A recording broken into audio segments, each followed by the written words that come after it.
And as we're looking at Johnny about ready to give us our first break off in the quarterfinals of the Open.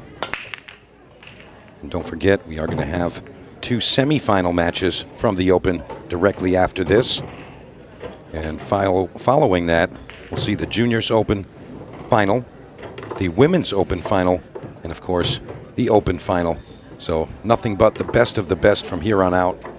And Open final, we got it lined up for an England versus America final again. So we're going to get the best of the best from both sides of the pond, it looks like. Yeah, it's definitely the theme with Ultimate Pool USA, getting players from all over the globe. And Joey Gray looking on, hoping for an opportunity from the Scorpion. But Johnny, again, playing super solid all event long. Seen him make a lot of nice bank shots on this arena table during the shootout. It seems Johnny hasn't let the slide get him on those bank shots. He's found the pace to be able to just get them going straight. They're not sliding coming off the rail, and definitely has taken advantage of that knowledge that he's figured out. Yeah, and I mean, Johnny, of course, the player of the decade for the 90s, one of the toughest times to play pool. And, you know, that knowledge has not gone anywhere. Now, if anything, it's kind of ripened over time. But it seems like Johnny really likes the Ultimate Pool format, and he'll be coming around for quite a while, I'm sure. Yeah, Johnny seems to have that same excitement that, you know, we're seeing with Matt Locke and some of those other, to not be offensive, but the legends of the game, getting in there against the kids and duking it out. I mean, even Bergman, I mean, you know, he's you'd like to call him one of the younger talents, but you see Justin with a smile that you haven't seen in years as well. So, yeah, it's a lot of fun out there, and that's kind of just how it goes. And Johnny looking like he's got a little bit of trouble here, Justin. Yeah, I think he can control the spin and come around, though. He's got a pretty good gap to be able to come between that 8 and the 4. But little traffic got him in the way there. It almost opened up the floodgates for him. Although the way he played that 8 ball through the ball in that last set that he played, I almost have to think Johnny might be able to play one heavy through these balls again and get it to travel in the right direction. He's going with an open kick. He just sent it, and we're going to get to see Joey at the table, it looks like. Yeah, the 8 ball was moving there, 11 ball was moving, but Joey Gray now with the advantage. Yeah, I'm interested to see how Joey handles the shot clock. 30-second I don't think is going to be a problem, but I know the 15-second he was getting a lot of the players that have played in the arena's opinion on how to handle it and how to work around it while he was on the break here. I know he was in Ashley Benoit's ear, you know, with the amount of matches she's got with, you know, the mixed pairs and the shootout and everything, and, you know, how to kind of walk through the clock and how to handle that for himself. Yeah, definitely a good idea to speak to some of the players with lots of experience in the arena. And in that case, Ashley Benoit, who is on track to make the finals. I was going to say, of the women's. She's still pounding out the women's, I believe. So, absolutely. Yeah, that's awesome. She, I don't know if there's anybody that's hit more balls this week than she has. I wouldn't bet against that one. I would not. If she's not been in a match, she's been back on the table, whether it's challenging the kids and the juniors or playing scotch doubles, or, I mean, she has been in the action hitting balls all week. Looks like we're about to see Joey Gray finish up our opening rack here. Simple position here, 7 to the 8, and he will be breaking rack number 2. Really like seeing him go the couple rails there. That was, you know, one of the things that they were talking to him about. You know, some of those guys is, you know, how this table played quicker than what our tables out in the building played. And a lot of times we see a player hop the cue ball directly into the side pocket from this positioning, and not this time for Joey Gray. And the balls are open. Did he pocket a ball, Justin? I thought I saw one go in right at the corner ball straight in. I'm going to get to see that again. Oh, right in the side pocket. There it is. So success, and he does have a few options at first glance Looks like the solids might be the one to go with. Yeah, I think he's just got to, obviously get that 2-ball developed where he's got a pocket for it. But otherwise, it looks like everything's got a pocket, and there's a path to it. So yeah, he's going to take a quick walk around and just kind of assess what he wants to do, come up with a plan. And opening shot, as we specified, but the 2's going to go back into trouble. So perhaps first and second shot will be to develop that 2. yeah, and I think you're in the spot here to attack it and get it opened up. So try to get that cleared right away and find your out. Laid it up right in front of the side there. Yeah, really nice stuff here from Joey Gray right off the bat. Taking advantage of the unforeseen positional error from Johnny Archer. Couldn't get on that final 11, and Joey cleaning up. And right now he's looking flawless as he was in rack 1. So don't see any issues as far as completing this. Just got to make the right decisions and shoot these balls in the proper pattern. Comes a little shy here. Cue ball's going to be heading down table a bit, but I think he can just float it in. I think he's going to go ahead and shoot the 4 and just use that natural angle to pull over to the 1. Save the 2 for the leave on the 8. Yeah, good call, Justin. He's going back and forth.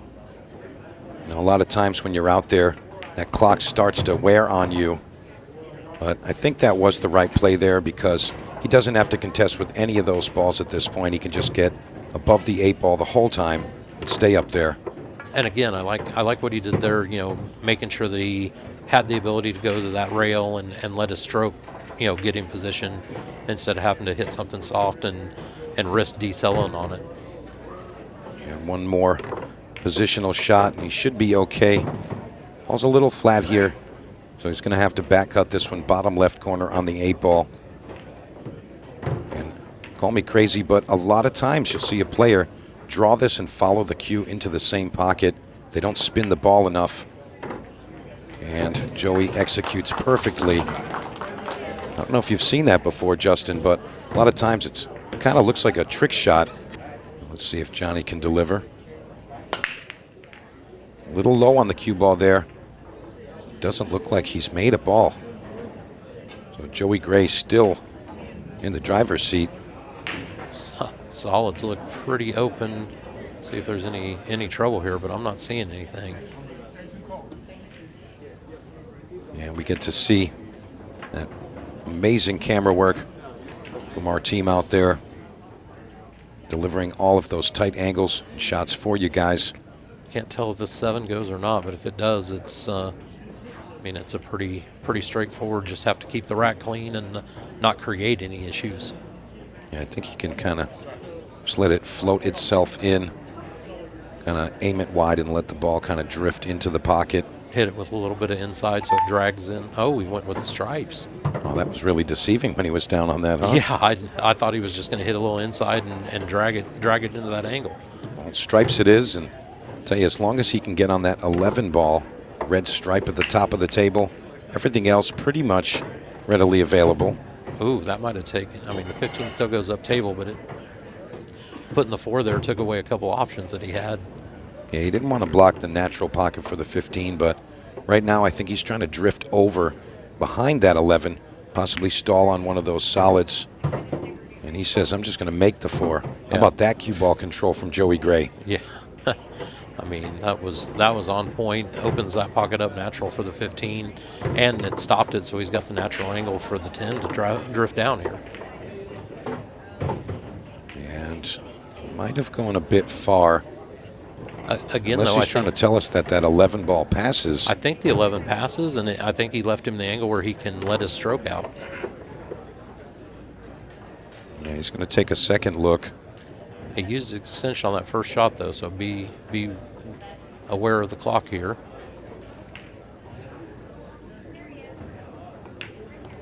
Very clean cueing from Joey Gray. See that determined look on his face. Really kind of making the most of this opportunity. Now, I remember you had mentioned something earlier, Justin, about these two, where Joey and Johnny have played. Yeah, the last Joey said the last time they played was at an event in Texas 20 years ago. It was right. It was actually right after one of their junior nationals, where him and Justin went first and second in junior nationals. Justin being his last match, and then he was in Texas at an event and played Johnny a couple weeks later. So he was excited when the bracket drew up. And he's looking like he's on track to get into that semifinal. Oh, he got kissed in the corner. Johnny's got a chance to get back in the driver's seat here. Yeah, so Joey obviously was not hoping for that, but Johnny now has the pressure of that score line, 3-0. You know, we've seen a lot of the matches on this arena table where the player that's down 2-0, 3-0 finds themselves down in just a short amount of time. When the arena is in play, all bets are off, and the momentum shifts in just the blink of an eye. But Johnny Archer looking like he's determined, and he's not going to feel any nerves as he's trying to get himself back into this match.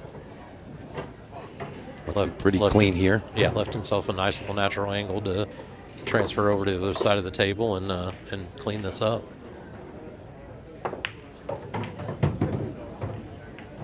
Decent speed there. I think Johnny is going to just take a peek at what he's got with that 7. And the reason being is that 4 is still available, but it's a bit awkward. So he's really looking at what's the best approach to getting onto that 4 ball. Yeah, I think he was trying to kind of give himself an angle there to do it right here, and he left himself straight on the 7. So definitely going to have to develop that angle now. And he's going to take one more look around, but remember, 30-second shot clock always in effect at this point in the match. And it looks like he's going to try to get on the back side of it. Play the inside and come up on the backside. Yeah. He hit it good. How's the speed?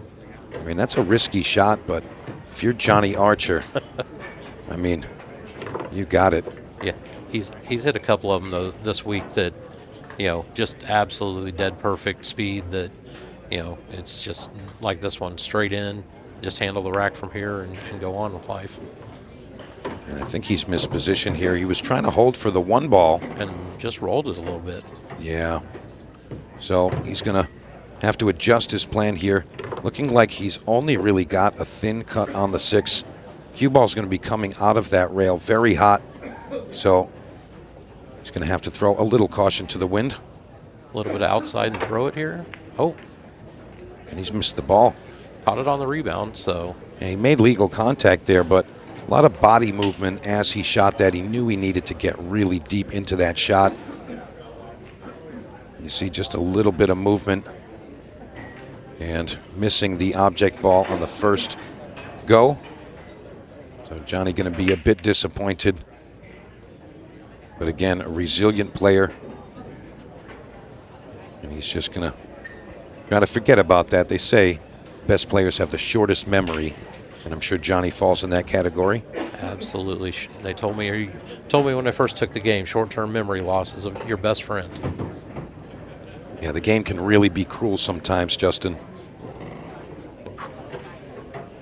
Don't know if that was the position he was going for there, but he rolled out perfect speed. Yeah, I think as long as he can see the open ball here, he's fine. Yeah, he's straight in and can see it from the overhead. Look like perfect. Yep. He's got to start to think of how he's going to fall on that 12th ball. You know, with the 8 and the 6 close by, it's not as simple as it may seem. Yeah, I think try to give himself the angle where he can run into something here, or play the high spin and just spin down below the 6. And it looks like that's what he's going to attempt here. Yeah, knowing that he's kind of made it a conscious effort to let us stroke out, I for sure think that's the plan. And he's done well. Simple shape here for the 8, as Joey indicates with his cue stick where he'd like to fall on this. Absolutely perfect. So 4-0 to Joey Gray now. I'll tell you what, the Scorpion really needs to make something happen on this break. I'm actually really looking forward to seeing that match happen. Really proud of young Brady for making it all the way to the finals here. And Caden was the junior champion here last year, so he's trying to repeat on that one. That's going to be electric for sure, as Johnny Archer smashes the rack open. Johnny going back to the head ball, and looks like it might have hopefully changed his role a little bit there. Made a ball. He's got a pretty open table to attack and can go on the attack here. Yeah, I think that a lot of times when you're starting off with that second ball break, it's kind of the finesse approach. And as you see if it's working for you, if you can make that work, eventually if you see the scoreline 4-0, you kind of got to go with a different approach, smash and grab. Yeah. So all aggression there from Johnny Archer, really just trying to make it happen with brute force. And it looks like he's got an opportunity with this right now. Yeah. But again, alternate break format, really tough to stage a comeback when you're down so many racks, because you have to rely on your opponent to make an error. So Absolutely, but I mean, Johnny opened that 10 ball up the first shot. I mean, the best way to get your opponent to make an error a lot of time is to put the pressure on. So Johnny's got a chance here to get a game and start applying that pressure. and Johnny moving some things around here as he runs these stripes, looking for his first point in this quarterfinal of the Open. And again, we're here at Side Pockets, Blue Springs, Missouri. And I'll tell you, I've really enjoyed my time here, Justin. I know this is your home base, but I'll tell you what the owner, Bill, has done with this place. I've heard the stories. I've experienced working with him. I mean, this place is great. Yeah, it really is. I can't say enough about having an owner like Bill.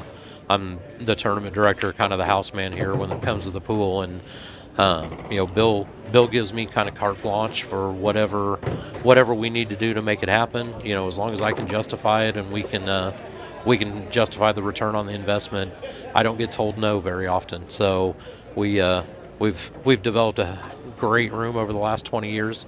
October 11th will be our 20-year anniversary, and as we announced earlier this week, his 20th anniversary present to the pool players here is 23 of these Brunswick Tournament Elite bar tables, and then we're actually looking at Gold Crown 7s now and making the switch over of our 9-footers from Gold Crown 4s to Gold Crown 7s. Well, you're definitely on the good side of it, working with Brunswick. As Johnny Archer shoots the 15 up the rail, no dice, Johnny. Oof. I mean, he had a window there, but he kind of had to cheat that. Yeah, he shot at center pocket, and he had to kind of cheat it up the rail a little bit to get it past that 8. And center cut was definitely not in play right there. No, it was not, but nonetheless, Joey Gray still on the attack and looking really good out there. I'll tell you, I don't have a ton of experience watching Joey shoot, but right off the bat, I'm impressed. Yeah, I mean, he is, he's been a great player for a long time. I think one of my favorite pictures that floats around on the internet constantly, and it's actually a picture that was on the wall at the Billiard Palace in Tulsa before it closed, and Magoo's for a long time, but there's a picture of Junior Nationals with him and Justin Bergman, the kid that Justin shouted out after the shootout, Tyler Strawn, was in that picture, another great junior champion from Oklahoma. Mike Banks Jr., a local kid. I mean, just a ton of Midwest talent that all in this one picture, and it's an unbelievable what those kids have done over the years, following that. And as we look on, Joey Gray continuing to dominate this quarterfinal matchup. He floats right into line for this 8-ball. And I'll tell you what, Justin, this is looking more and more like Johnny Archer cannot get this match. Yeah, Joey's got a different confidence now than he did when he first walked into the arena. As he's settling into the arena, it's definitely taken effect on his demeanor. You can see it on his face that he's comfortable and just ready to go from here. Let's see what we've got here. Balls are clicking and clacking all over the place, but doesn't look like he's going to have a ball drop. So I mean, he's looking disappointed, but really doesn't need to be. I mean, you still got a 5-0 lead. Yeah, but I mean, like we talked about, this is how you get back in a match like this. A couple dry breaks and handle your own serve, and all of a sudden it's 5-4. So if Johnny can handle this rack, he's breaking the next one and get a rack there. All of a sudden it's getting back into the game. So definitely didn't want to break dry right there, because that's the first step for Johnny to get a chance. Yeah, it looks like Johnny really just needs to stay focused and take it one shot at a time. But I would like to see him pick up his pace a bit. Got to remember that we're just 10 minutes away from that bell. And when that bell rings, 15-second shot clock ensues. And when that happens, things really do change. And Johnny's running out of time for even a chance to get back into this match. So I think Johnny really just needs to take it shot at a time, but have a bit of haste, just a little bit. I mean, still, again, we're right around the 20-minute mark, so maybe not as bad as it seems. But again, Johnny's been in plenty of bad situations, and he's just found a way to get it done. So have to look to him to use that experience of his and that pool brain to come out on top. And talking about how much these guys preparing while they're in the room, Johnny, I've seen Johnny spend a lot of time talking to the English guys about that clock management and that side of the game, just because they have so much more experience with it. So I know it's something Johnny's definitely thought about and has reached out and tried to get some information on some of that management and when to look at the clock and when to do that. So I know he's definitely conscious about it. And Johnny arrives on the 8 ball for his first point of the match, and he gives it a little extra oomph as he pockets that 8 to say, hey, I needed that. I'm still Johnny Archer, no doubt about it. But feeling the energy in the room, it is an unbelievable experience every time it happens. So Johnny doesn't look like he's going to make a ball here. He's got some traffic tied up, though, so we're going to have to, Joey's going to have to really work around this rack and manipulate some stuff here. Yeah, I mean, as difficult as the rack may be, Johnny does not want his opponent out of the chair. Well, and needs to stay in control. Also, I think Joey's got a chance here if he's conscious of the clock to, make this one hurt a lot more on Johnny on that comeback train, just to eliminate, a few of those racks that Johnny might be able to use to make the comeback. Fair enough. So, Joey looking at this less than beautiful table, and he's made a couple of decisions, maybe floating behind the 1. He's overrun that just a bit. So looking at this table here, I mean, it's really all about that 2-7. He was really forced to take the solids. Although the stripes look a little better, that opening position was really, really tough. So, yeah, didn't really have a starter ball on the stripes.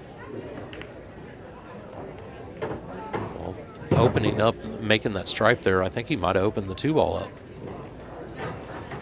There's a chance that he shoots at it. It looks like he is. So 2-ball coming up. Let's see if he can make this one happen. Yeah, that was really the key right there. Everything else readily available. And if he finishes this one, he's on the hill. Johnny's still sitting at 1. I think that's the point where you say the odds are slim to none. Yeah, I definitely like Joey from there.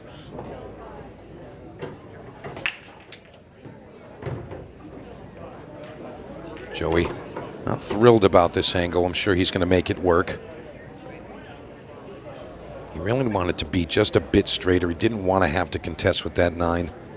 So he's actually going to change his plan here. Or does he? No. Oh. How about that one from Joey Gray? Under the gun, he diverts to a bank shot. Perfect on the 5-ball. Showing a little bit of his one pocket thought processes there.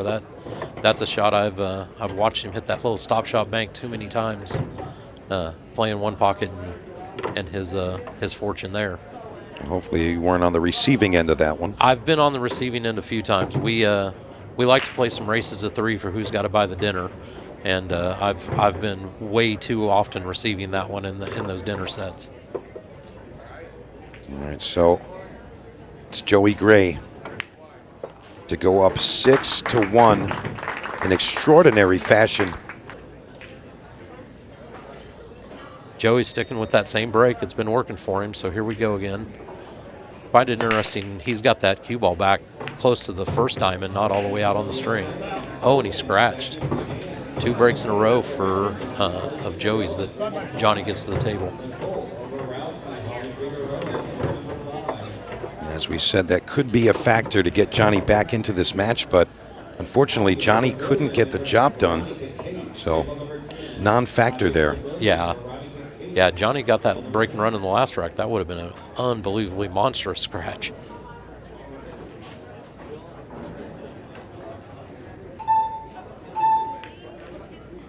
So Johnny just going to get up and another day at the office and try to continue shot by shot, try to make something of this predicament he's found himself in.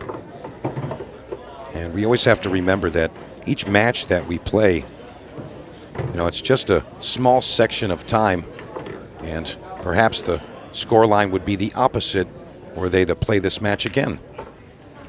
No, absolutely, and especially if you've watched Johnny this week, he's been great in the arena. He's had a couple of monstrous comebacks. Ton of respect for what Johnny's done this week, and the battles that he's put up. I know he's been involved in a couple 6-ball shootouts. He's been in the middle of some of the biggest matches we've had.